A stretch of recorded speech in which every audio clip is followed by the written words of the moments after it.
Praise the lord. దేవుని నామానికి మహిమ కలుగును గాక. మన తండ్రి అయిన యేసే కృప మనందరికీ ఎల్లప్పుడూ తోడైండును గాక.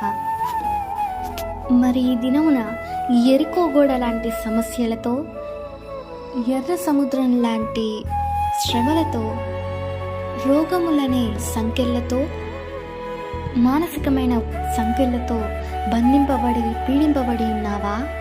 అయితే ఈ దినమున గొప్ప అధికారమును నీకిచ్చి వాటన్నిటినీ విరగొట్టి వాటిని ఎదిరించి వాటి నుండి విడుదల పొందడానికే ఈ దినమున యేసయ్య వాగ్దానం నీకు ఇవ్వబోతున్నాడు. లూకాసు వార్త 10వ అధ్యాయము 19వ వచనము. ఇదిగో పాములను తేళ్లను త్రొక్కుటకును శత్రువుని బలమంతటి మీదను నీకు అధికారం అనుగ్రహించి ఉన్నాను. ఏది నీకెంత మాత్రమును హాని చేయదు. ఇదిగో పాములను త్రేళ్లను త్రొక్కుటకు శత్రు బలమంతటి మీద నీకు అధికారం అనుగ్రహించి ఉన్నాను. ఈ దినమున మన యేసయ్య ఎంతో గొప్ప అధికారాన్ని మనకి అనుగ్రహించి ఉండగా దాన్ని విశ్వాసంతో ఉపయోగించిన ఎడల అది ఖచ్చితంగా పనిచేస్తుంది. అందుకే రోగములనే నీ శత్రువుతో, ఒత్తిడి అనే నీ శత్రువుతో, సమస్యలు శ్రమలు అనే నీ శత్రువుతో అధికారంతో, యేసే నీకు ఇచ్చిన అధికారంతో ఇదిగో ఆ శత్రువు బలమంతటి మీద నీకు అధికారం అనుగ్రహించి ఉన్నాడు. ఆయన ఇచ్చిన అధికారంతో నీ శత్రువులని త్రొక్కుటకు, అదిగో పాములను త్రేళ్లను త్రొక్కుటకు ఆయన ఆ శత్రువు బలమంతటి మీద నీకు అధికారం ఇచ్చి ఉన్నాడు.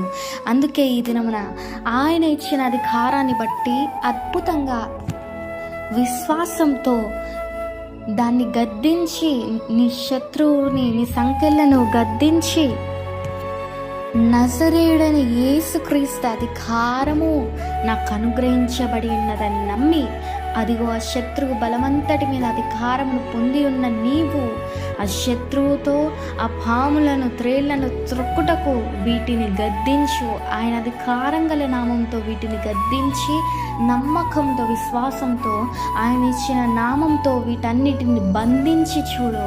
ఖచ్చితంగా ఆ శత్రువు అనే కాడి విరగొట్టబడి అలాంటి శత్రువు అనే సమస్యలన్నీ నీ యొద్ద నుండి పారిపోబోతున్నాయి. అపవాది అబద్ధికుడు, మోసకుడు గనక ఎప్పుడైతే వాడు ఈ సమస్యలు వెళ్ళవు, ఈ సమస్యలు జీవితాంతమును, ఇవి ఎన్నడు మారవు, ఈ రోగము స్వస్థపరచబడదు అని అన్నప్పుడు యేసుక్రీస్తు నామం పేరట వాణ్ణి చితక త్రొక్కివేసి వాణ్ణి వెళ్ళి పొమ్మని ఆజ్ఞాపించు. వాడు పెట్టే ప్రతి ఒక్క ఆలోచనని గద్దించి ఈ రోగం అనే కాడిని, ఈ సమస్య అనే కాడిని, ఈ పాపం అనే కాడిని, ఒత్తిడి అనే కాడిని విరగొట్టి వేసేస్తున్నాను నజరేయుడైన యేసుక్రీస్తు నామంలో అని డిక్లేర్ చేసి చూడు నమ్మకంతో. ఇదిగో ప్రతి ఒక్క రోగము, ప్రతి ఒక్క సమస్య, ప్రతి ఒక్క సంఖ్యలు నీ యొద్ద నుండి విరిగిపోయి పారిపోబోతున్నాయి యేసు నామంలో. 1 యోహాను 4వ అధ్యాయం 4వ వచనంలో మీరు దేవుని సంబంధులు, మీలో ఉన్నవాడు లోకంలో ఉన్న వాని కంటే గొప్పవాడు గనక మీరు వారిని జయించి ఉన్నారు. ఆమేన్.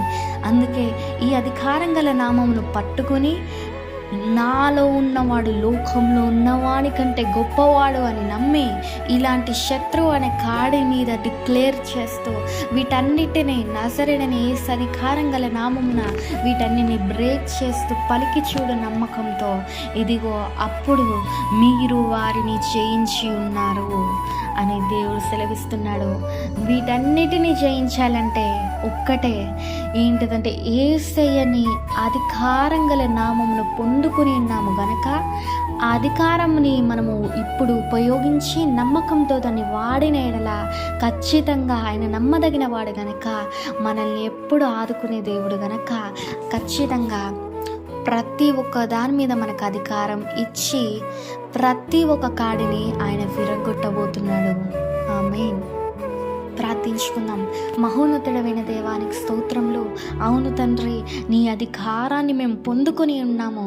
ఇదిగో నమ్మకంతో అధికారము వాడుచుండగా ప్రతి ఒక్క శత్రు కాడిని నువ్వు విరగొట్టి వేసి ఉన్నామని నమ్ముచున్నాము. నీవు మాలో ఉన్నవాడవు, మాలో ఉన్నవాడు లోకంలో ఉన్నవాని కంటే గొప్పవాడు.